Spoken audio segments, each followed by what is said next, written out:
Welcome in to the Soarin Sports Podcast. I am your host, Braydon, and as always, I am joined by that mountain of a pineapple, Alan Pina. Or should we say the Western pineapple, because Alan is out west and I am out east now. Alan, how are we doing today, buddy? I actually do like that. The West. We first used to be the South, now back West. I used to be the West, now back East. I like it, but I've been good. Just enjoying this day and obviously hoping that the dog not bark with the mailman. That's done with, even though he had a great interaction with the cat. So we'll see how that goes. But it's been good. How are you been? Been good. It's been warm. It's almost dinner time today, which is great. Yeah, it is. Which is something I haven't had a chance to do for quite a little bit. So it'll be good to get that underway and having some fun with that. Yeah, I agree. All right. So, Alan, we spent most of the morning talking about the fun that's been going on in basketball and hockey, but today we're hoping to have a little more fun debating soccer. Yeah, it's been a while since we did football, soccer, since the World Cup. That's been quite a long time. And Yeah. a lot has happened since, and this summer is no exception. With 2 years, with 2 years ahead, with 2 years to go before the World Cup is here in North America, Woohoo! which is exciting. We've had two events happening at the same time. Well, kind of like a week ahead or two. One, it's been going on in Europe, the Euros, which is one of the biggest matchups you could see, and Copa America, which it deals with South America, but also with invites from several North American teams, which includes the big three that's hosting it: the U.S., Canada, Mexico, along with Costa Rica and Panama and Jamaica were invited. And a lot has been going on since. Where do you want to start, Braydon? Do you want to start in the old continent or here in both North and South America? And Central. We got to add Central as well, Central America. Yeah, let's start in the to quote the old explorers who found all this. Let's start in the old world, if you will. I know Italy's made it to the knockout round, and they won the Euros last time it came around, so the defending champs are doing pretty good so far. But other than that, I don't know a whole lot So about what's far. going on. Oh,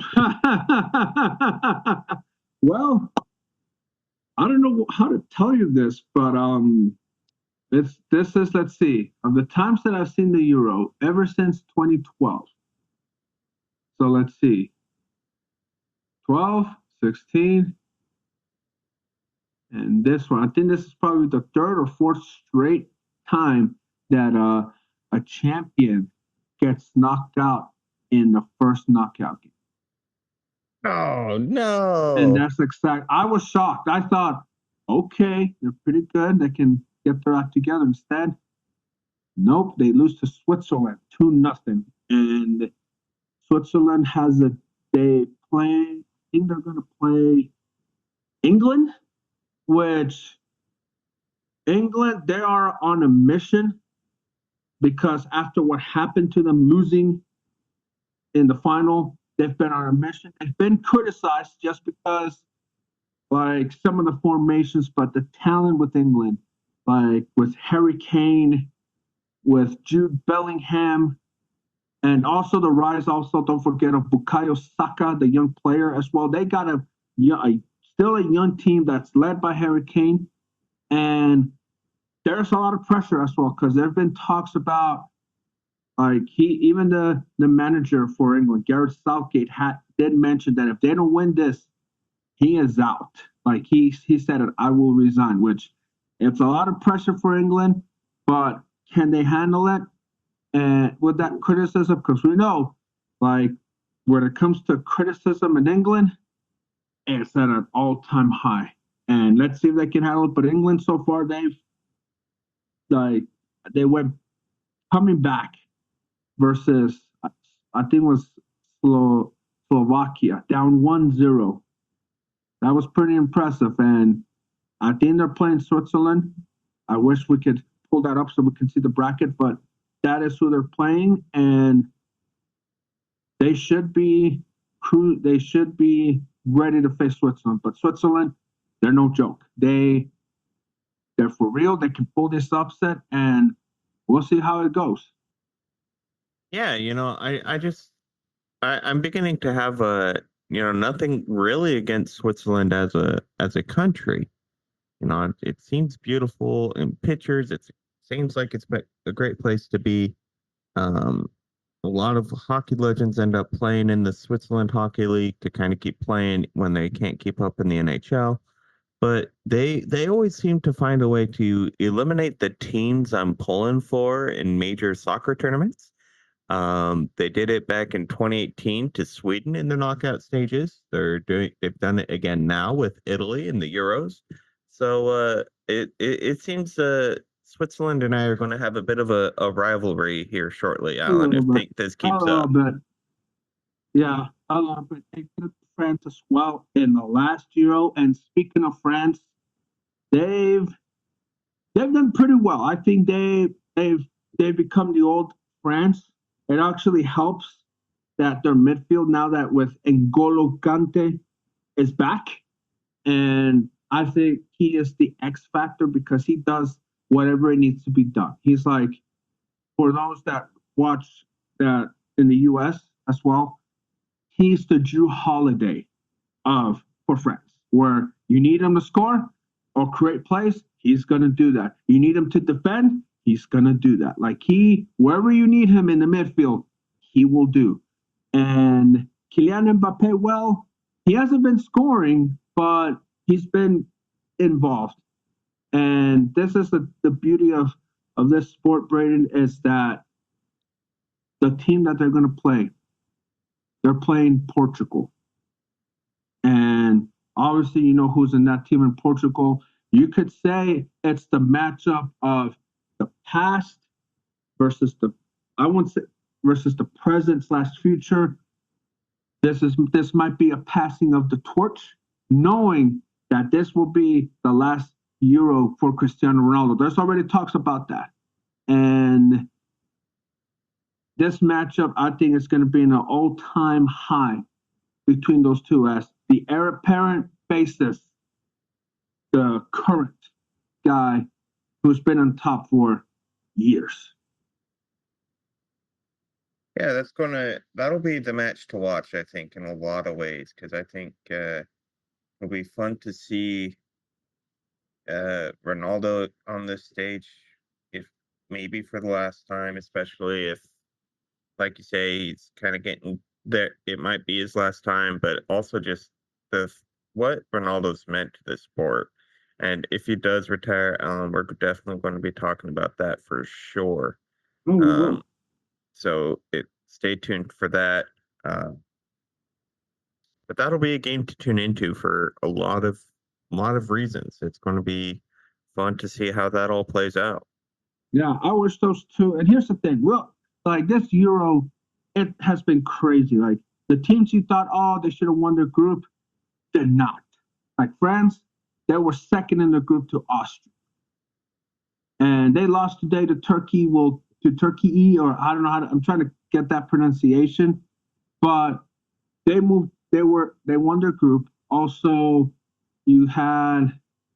I'm trying to think who else. England obviously won their group. It's been crazy all over, but that matchup with Portugal and France, it's going to be a matchup of a lot of creativity. Like they both are creative teams that you don't have to rely on your big guys. That you can still have a balance.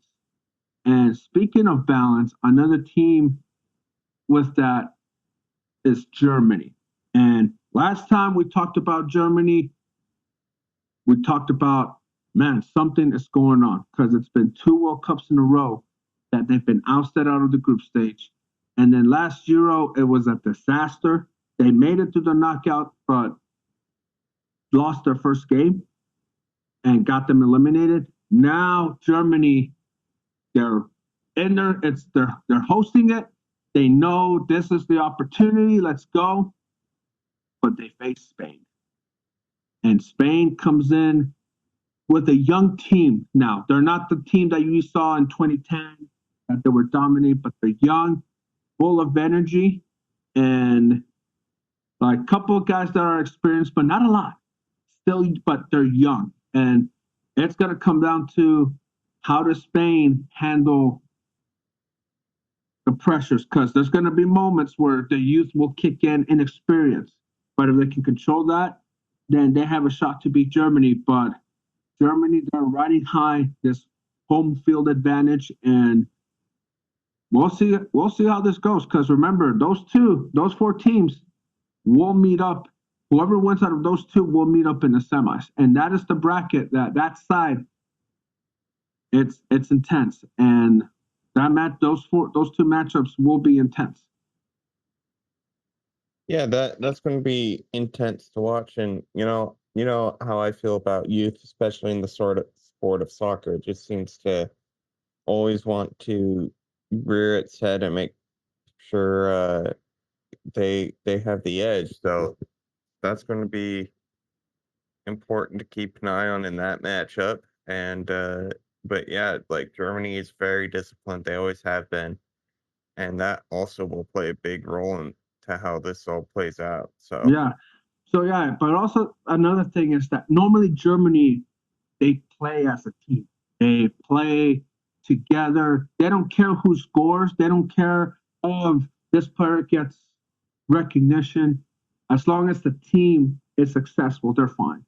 And this is probably the first time where there's been a player or several players that are been recognized. Like one of them being Jeremy Musiala. He's 21, 22 years old. He has just been everywhere. And how he plays is how Germany is going to attack. But he also has the help of guys like Kai Havertz, who has won a Champions League with Chelsea and is keeping it rolling with Arsenal. Tony Kroos, which another guy, his last season, whenever this will be basically his last soccer tournament he'll play, like ever. Like he already announced his retirement, and he is on a mission to prove, hey, I may be retired, but I want to walk out of here with a trophy. So Germany, they're loaded, and their coach, I think I don't think he's not going anywhere, but if they lose again, they do. I think we're gonna go back to the whole what is going on. Like you can't win in your home floor. Like this is for you guys. Like what'd you say? So if they lose to Spain, I think they play Friday or Saturday. yeah, I think if Germany loses to Spain, we might see some changes, some retooling of the team. But I think overall, it's gonna. It depends on how they lose, in my opinion. If it's a terrible, terrible loss, then I can definitely see something, where it's major happening with the team. But with it, being if it's not a bad showing from the team, then I think it's going to be more of a retooling kind of situation. That is fair. That is fair to say. I know we do talk a lot about Germany, but it's just because like amazing. They're going from the top and how they're disciplined to like kind of like not making the tournaments or like not having a good perform, not having a good showing, a good paper. And that's we're not saying, oh, go win it all, but we're saying that where's your identity? Like where is your philosophy?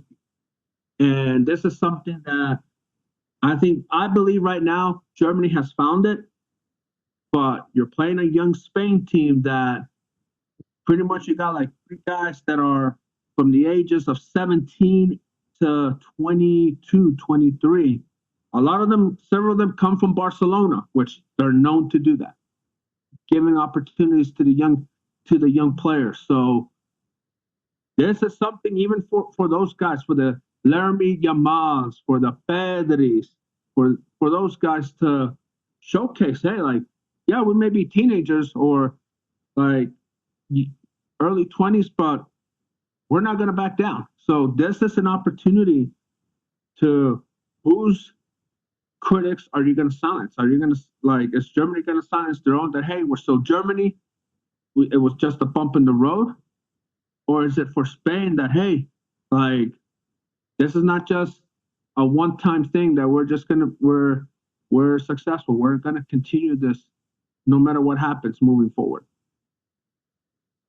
Yeah, and if it seems to be that we have a lot of German listeners. So, guys, if you're from Germany, or you're listening to us in that area, or you're just a fan of the German national team, tell us more about what you think about this situation and what you think. Key us into some of your thoughts, because we very much appreciate it.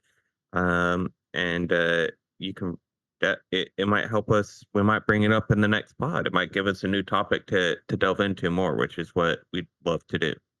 Oh yeah, definitely. And it's just my opinion based on what I've seen, and also that we've seen as well. Because when you think of Germany, they have a system, they know what they do, and they don't deviate. And we'll see how it goes. That will be a matchup to watch. And then the last one, we just have two teams that are going to face each other. It's the Netherlands. No surprise. I think they're trying to prove people that we need to be they need to be taken seriously. They got players from the defense with Virgil van Dijk, which is one of the best defenders in the game right now, and a young attack led by Cody Gakpo. So the Netherlands, I think they have a path to get to the semifinals, but they're facing a young Turkey team.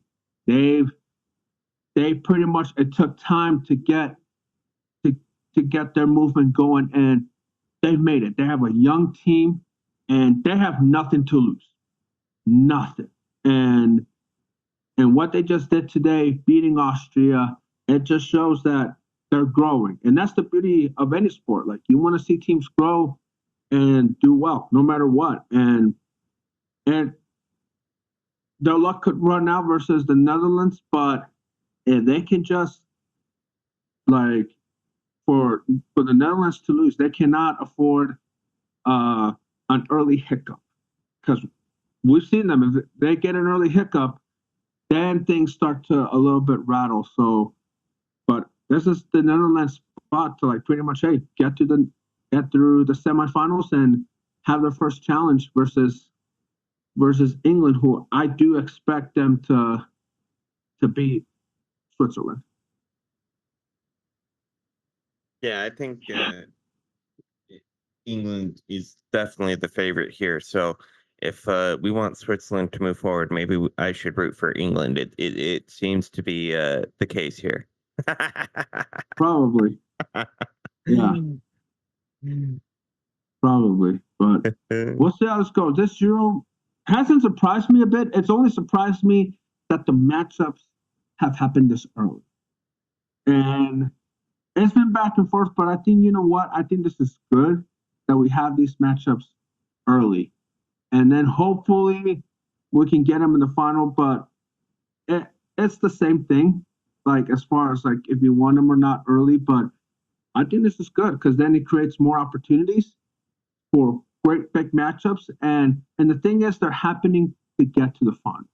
And what more could you ask in this? So it's been fun. Germany has been a great host of the Euros, and we'll see what happens. Oh yeah, it'll be rather interesting, and the final is scheduled for the day after my birthday this year, so it'll be interesting to see who we talk about after all that. So Yeah, and we'll in that see. matchup. Absolutely. And Alan, I think the heavy favorites for the final matchup, it's probably going to be, those teams we've talked about already: Germany, France, England, and yeah, Spain maybe, but definitely Germany. Like you could you could definitely talk your way into seeing anyone from England to Portugal to France to Germany or even Spain in these final matchups. I think those are probably the favorites that we'll see You could say these so. next Yeah, rounds. you can. You can. But also, we saw 20 years ago Greece winning the Euro.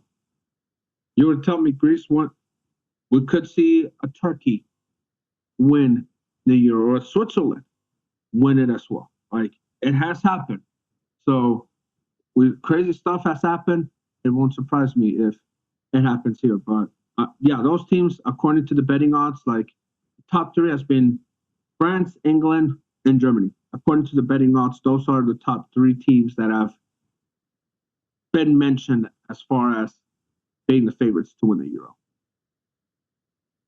Yeah, so it's going to be interesting to see. So you never know, but Yeah, we'll keep an eye on it and we'll keep breaking it down for everyone. yeah, absolutely. So Uh, yeah, let's sail back across the ocean, if we will, Alan. And we have another continental soccer tournament going on, and that's the Copa America. And looking at it, there's some surprises, but also not many surprises at all. And so yeah, let's get into that. yeah. So, well, Argentina, they were Argentina. They took care of business. They did what they're supposed to do. They like won't surprise me if they make the finals again. They're still loaded. Almost everybody is back from that World Cup championship. So yeah, like I have nothing to say about them other than hey, hopefully we see them in the finals because I believe they are riding on a hot streak and joining Argentina is Canada. And I want to spotlight them because here's the deal. They got their coach, Jesse Marsh, from the US, and his only two like opportunities to like, hey, get the team acclimated have been in the two friendlies prior to Copa America. That's hard to do. And the fact that they had some goals gone their way, they probably would have drawn Argentina, but then go and beat Peru and go and draw. Who did they play? I know they had Argentina, Peru, and Chile. Yeah, I think they drew versus Chile and moved on. And speaking that there's now growth in Canada. You mentioned this that yeah, maybe they can't win the Stanley Cup, but hey, you just beat a South American team, a team like Peru that like two Copa Americas ago they made the final, and the last Copa America they were in the final four in the semis. So it wasn't just some team Peru. No, this was a real Peru team that they beat, and it talks about the progress of Canada. It talks about even players like Alfonso Davies, who is playing who is playing for Bayern Munich, one of the top clubs in the world. So like it speaks of the progress and even the coaching that Coach Marsh has done. Just coming in, like okay, just a couple games, and they're getting ready to face. I think they're getting ready to face. I think that Ecuador, since they won their group in the other group. So props to Canada like that, and I think they're one of two CONCACAF teams to make the knockout stage of Copa America. And we'll talk about the rest of other teams as well in a bit. Yeah, so Canada's playing Venezuela. Argentina will be facing Ecuador. Oh, okay. Got it. But also the fact that they beat out Canada also beat out Chile, which Oh, yeah, Chile is historic and a powerhouse absolutely. in their own Yeah, right. So the fact that Canada did better than them by a win, it seems, by 2 points, is very impressive, and we'll keep an eye on them throughout this whole series and whole matchups here. yeah, and I hope their coach stays because I just right away, like, I think they both needed a rejuvenation. And no matter what happens to Canada, like, I think they'll be ready in 2 years. And this is only going to be positive for them moving forward for Yeah. Canada. Oh yeah. And Alan, how are we feeling? It seems for me with Europe, my European countries not moving forward or even making the tournament, it seems for you that your two teams in this tournament here did not even make it past the group stages. So for you've been riding the highs of the amazing championship runs and amazing prediction you had with the Stanley Cup, but for you the lows of Mexico and the United States not even making it through group stages. How that's such a contrast for you right now. Yeah, it is. Where do you want to start? Do you want to start Mexico or do you want to start with the U.S.? Since Mexico was in Group B, let's just start there. And it Okay. seems Group B was really tough for them. Yeah, I think Mexico. Well, here's the deal. And I've been listening to the sports talk in Mexico, and it's the same deal. Like the players that they have, it's probably now the worst generation of players for Mexican soccer. And their situation, it's the politics there. Like there's politics everywhere. There is. It's just Mexico. It seems like they have a lot of issues that they need to deal with. They have a lot of, for instance, infrastructure that they have to deal with, and one of them is their league. Like now is unlimited of foreign players. Like I get you want to grow the game, but you got to have a balance. And and I know in that one they're blaming the coach, but he has he has so much to do. But I think he will be gone. It won't surprise me. But it's just Mexico. They had opportunities and they couldn't capitalize. And here's the thing as well. Like their last two games, like they were playing in front of a Mexican heavy crowd, both in LA and Phoenix.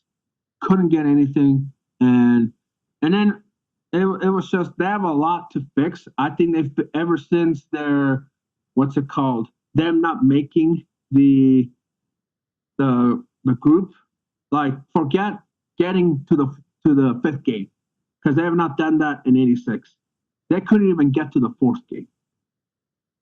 That's how bad it is. And they're one of the host countries. We'll get into the other one in a bit, but I think Mexico they have to look in the mirror. It seems like only they care about is the marketing, and that's it. I think it is time. I would say this: if Mexico again can't make the group stage, I think it is time to refix their league. Fix their league where you get development from young players in Mexico. Because it seems like it's happened where their under team does well, and then once they get to the senior national team, they choke it up. They find a way to choke it up. So they're gonna have to do a lot of cleaning up. And yeah, there's a lot of people that are upset. And yeah, I don't know what else to say other than the fact that like I had my dad tell me I didn't watch a single game because I knew they were gonna not do squat. He was right. So there you go. That's Mexico for you. Yeah, and not only that, like it just seems, looking at it, they winning one game is not going to be enough in a tournament like this. You have to win at least two, maybe get another draw. You don't want to lose a game at all in a tournament like this, at least in the group stages. And I think the main reason, looking at the bracket here, and Alan, I think the only reason I can see Ecuador going in over Mexico is just for the fact that they probably either drew or lost to Ecuador, and Ecuador just had beat a better team or something because Ecuador's on top.